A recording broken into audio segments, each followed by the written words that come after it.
The opening scene features the mountains in the Mongolian border, where strange things have been found over the years. These findings include massive fossils of unidentified creatures, as well as thousand-year-old bodies, with their flesh still intact. The scene then cuts to the year 1979, when a scientist, Professor Yang Qiaolin, assembles a special team to investigate Kunlun Mountains. He wants to unearth more information about those mysterious discoveries. We are then introduced to Hu Baiyi, who is one of the many soldiers working hard in this excavation. Their job appears very tough, evidenced by the fact that they often collapse to the ground due to extreme exhaustion. Thankfully, there's the professor's daughter, Yang Ping, a medic who supports the people in need. According to Hu Baiyi's narration, he has a secret affection towards Ping, and he feels like he has known her for a long time. After days of laborious work, the team uncovers a giant skull, leaving everyone astounded. Moments later, the cave starts shaking, and eventually this leads to a huge explosion, obliterating the entire camp. Sensing danger, the armed soldiers, under Commander Han Ju-yang, position themselves outside the cave, ready for confrontation. However, the only ones to come out are Professor Yang and some surviving workers. The explosion appears to have opened a passage inside the cave, so Han asks if anyone wants to investigate it with the professor. Since there's a huge risk of life, most of the soldiers hesitate to participate. However, a brave Ping immediately volunteers to help her father in this mission. This prompts Hu Baiyi to follow suit, and his best friend Kang Sun also decides to tag along. In the end, a group of soldiers is eventually formed to go for this mission. Following this, the team sets off for their mission, making their way through the demolished cave. Soon, they come across a vast chasm, which they proceed to climb down into. They eventually make it to an icy platform, with a passage leading to a dark underground. Upon climbing down even further, they find an unexplored cave filled to the brim with peculiar fossils. Is that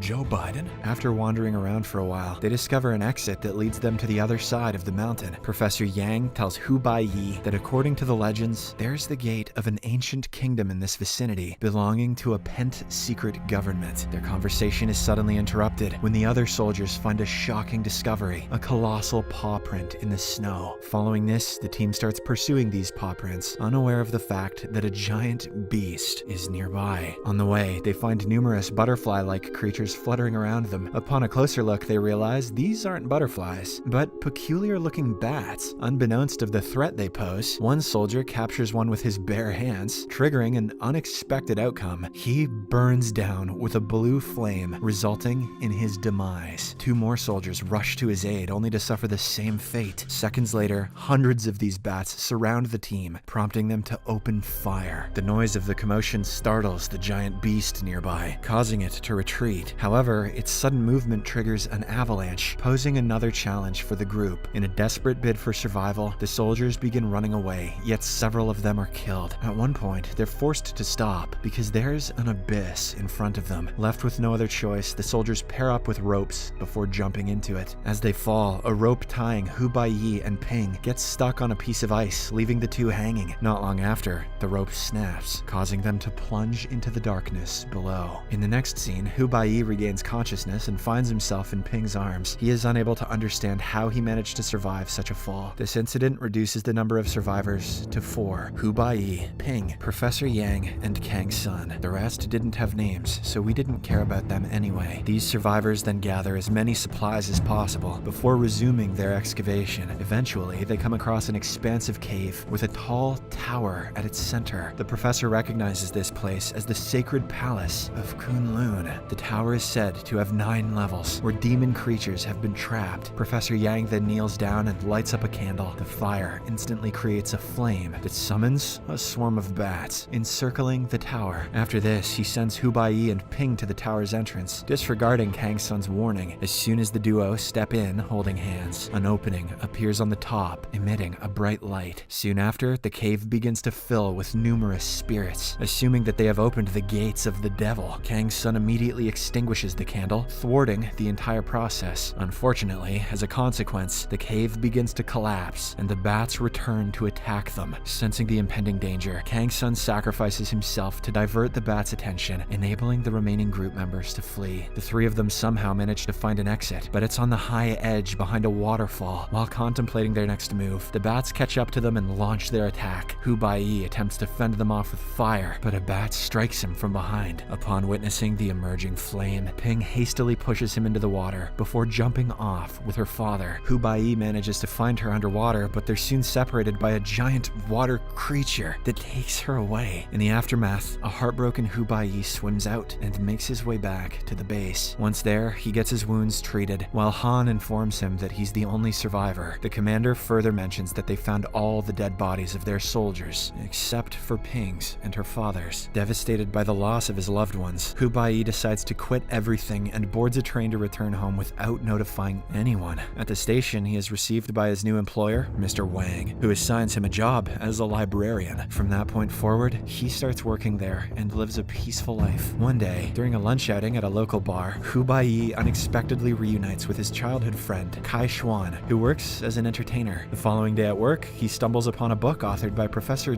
Yang. Upon going through it, he discovers several contents of the same demon tower, which makes him realize that the professor was aware of it since the very beginning. As he connects the missing dots, he understands that only he and Ping could activate the demon tower, explaining why Professor Yang sent them in earlier. Meanwhile, Commander Han and his team discover a coffin containing a living woman resembling Ping. They refer to her as Shirley. This woman possesses an uncontrollable, mysterious power, so the officers are forced to confine her in a closely monitored room. 3 years later, Han's team finds Professor Yang and brings him to their headquarters. Simultaneously, in West China, Oil City comes under attack by the enigmatic giant beasts, causing widespread destruction. When Professor Yang learns of this, he theorizes that the tower's activation has opened gateways in space and time, allowing demonic creatures to infiltrate Earth. In order to seek deeper insights, the professor sneaks out of the military headquarters. The emergence of these demons appears to have its effect on Hu Baiyi as well, as the scar on his back becomes troublesome. One day, while reading in the library, his back suddenly ignites with blue flames, and he begins exhibiting inexplicable powers. He can now make furniture, as well as his friend, float in the air. Shortly after, Mr. Wang shows up, and despite witnessing the ongoing commotion, he looks very calm. He quickly gains control over the situation, bringing things back to normalcy. Upon inquiring what's going on, Mr. Wang explains that Hu Baiyi's blood is contaminated by demonic force due to the earlier bat attack. According to him, Hu Baiyi now exhibits immense power, but its use can lead him to hell. Hu Baiyi wonders how he knows all of this, and the latter uses his own psychic powers to transform the library into an old tomb. He finally reveals himself to be a protector of Prince Yi from the Sulin nation. He goes on to explain that Prince Yi was Hu Baiyi's predecessor, and he had been the one to lead mankind against the demon race that had taken over Earth. Prince Yi used his own body to seal the tower, trapping most demons inside, but some of them assumed human form. These demons are now looking for Hu Baiyi because he's the only one capable of opening the tower. Back at the military headquarters, Shirley appears to have recovered her memories and surprisingly expresses her desire to meet Hu Baiyi. As a result, Han traces him and pays him a visit at the library. The latter initially refuses to join the military force again, but he changes his mind after learning about the woman resembling Ping. Following this, Hu Baiyi accompanies the commander, and Kai Xuan tags along. Han leads them to northern China, where he introduces them to the team that'll be going on a mission to find the professor. The group comprises a guy named Chang Dong, a young woman Wei Wei, Shirley, and other soldiers. Overwhelmed with emotion upon seeing Shirley, Hu Baiyi addresses her as Ping, but she insists on calling herself Shirley. The group then prepares weapons and supplies before setting off on their mission. They make their way through the desert, riding on camels. At one point of their journey, they're hit by a sandstorm, prompting them to run for their lives. As a result, Kai Xuan and 3 other members get separated from the group. After days of non-stop travel, Hu Baiyi's group arrives at the ruins of Oil City, while Kai Xuan's group is still in the middle of the desert. When they are suddenly ambushed by demonic creatures, Kai Xuan's group further splits up in a desperate attempt to save themselves. Despite their efforts, the monsters kill 2 of them, while Kai Xuan and another man manage to reach Oil City, reuniting with the main group. Upon hearing their confrontation with the monsters, Hu Baiyi suggests leaving to avoid the massacre like it happened earlier in the cave. However, Chang and Shirley decide to stay and complete their mission. Their discussion is abruptly interrupted by the approaching sounds of monsters. As a result, they arm themselves and prepare to fight. They soon gun down the first beast before chasing the second one. However, when they turn back, the first one is already gone. In the midst of their struggle, Shirley runs towards an abandoned school, and Hu Baiyi follows her. Upon entering, he discovers a bunch of dead bodies hanging from the ceiling. He then comes across a tunnel, leading him to the prince's tomb. Soon after, After he is attacked by a creature which knocks him unconscious, the creature charges to finish him off, but Shirley intervenes, making it go away. In an unexpected turn of events, she uses her powers to put Hubai's body inside the coffin. Meanwhile, more demonic monsters show up at the scene, so the group takes cover in the upper floors of the building and fights back, using silver bullets and rocket launchers. Where'd they get those? It becomes evident that the demons possess formidable strength, rendering bullets ineffective against them. On the other hand, Wei Wei poses as one of the mannequins and tries her best to remain motionless in order to avoid being caught. As soon as the creature moves away, she makes a dash towards Kai Xuan, and the two hide inside a bus. Nevertheless, the creature locates them and begins attacking the vehicle. After some time, Hubai regains consciousness and starts screaming for help. While he's at it, his arm wound heals at a rapid pace, leaving him bewildered. He is then teleported into the same cave containing the demonic tower. There, he witnesses a creature dropping Ping's body into a flame that eventually gets possessed by the demon queen. After the creature departs, Hubai approaches her, demanding Ping's return. However, the queen refuses to give up on Ping's body because she holds the power to open the tower. She instead proposes that he accompany her to the tower and unlock the long-waiting door. Our hero thinks for a while, but politely turns her down. He insists on being sent back to Oil Town, asserting that he'll find some other way. The demon queen finds this amusing, but decides to grant him a chance, teleporting him back. By this time, Shirley gains control over all the monstrous creatures and directs them to take down the group members. The moment he returns, Hubai notices the creature attacking the bus with Kai Xuan and Wei Wei, so he quickly takes it down with a rocket launcher. Seeing this, the other creatures charge towards him, but Shirley saves him. Knowing that he is the key to opening the tower door, she then holds him in her arms and assures his safety. However, Hubai, who realizes that Ping will never be back, retrieves a pistol and shoots her 3 times. This causes all the creatures to disappear and the demonic tower to crumble. In her final breath, she admits that he is the only one who can kill her. She then unexpectedly kisses him before collapsing to the ground. Moments later, Shirley is transformed into Ping, who expresses her happiness to see him one last time. However, Hubai is still not ready to lose her. He carries her and brings her to the prince's coffin, hoping that it might heal her. He lays down beside her and gently touches her forehead with his own, triggering a surge of memories from her childhood. Turns out Ping possessed an inherent supernatural ability, the power to revive deceased beings. This explains how Hubai survived despite falling into the deep and dark abyss earlier. However, Ping's mother forbade her from using these powers for some reason. One day, her mother passed away after burning in a blue fire, revealing that she was a descendant from demons who took human form. Before the vision ends, Ping expresses her unconditional love for Hubai and requests him to find her father. With this, she passes away, leaving Hubai heartbroken. After a while of remorse, he regains his composure and decides to honor her final wish. The movie ends with Hubai resuming the mission with the rest